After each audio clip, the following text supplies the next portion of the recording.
So going back to the part about our culture, right? African American community versus other cultures. Why do you think that is? Because it really is a stark difference between how we parent our children, how, because I see more family togetherness in like Latino communities, other communities, across the spectrum. But in the Black community, it really is a difference. We really are kicking our kids out at 18. We don't want them to come back for whatever reason. So why do you think there is that big difference between cultures? I haven't the slightest idea. I mean, because I'm a common sense type of person, and it only makes sense.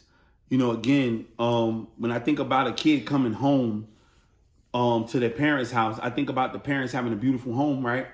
And they had some contractor coming to cut the grass, clean the pool, whatever the case may be, and then now you have this son who can do it, right?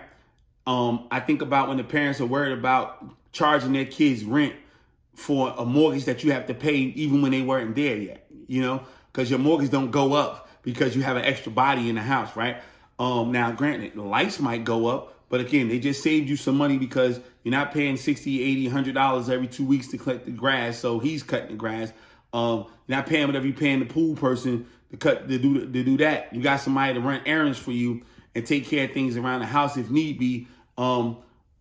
So, and even if you did say, hey, you got to pay something, fine, you paying a light bill, cool, no problem, or something else, add some groceries to the house because our grocery bill went up because you're here. All that works. I'm cool with that. But the notion of your child is paying you rent for a mortgage that you already got to pay, whether they're there or not, or paying for anything. The only real thing is inconvenience. But how can my child be an inconvenience to me when it comes to that? Now, as a kid, when they were kids, yes, they're very big inconveniences.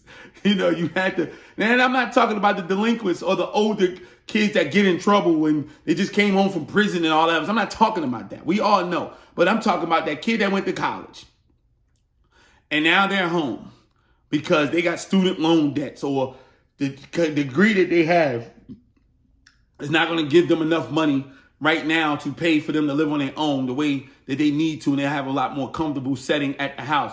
Or they came right out of undergrad and going to grad. Maybe they're going for a PhD. Whatever the case may be, none of that's an inconvenience. Because we know the kid can never repay us for collaborating with God and giving them life. And the money that you spent and the time and the energy and the love and affection that you put into raising them, they can never repay that. They can never repay that. So why even try to get them to start? The only payment that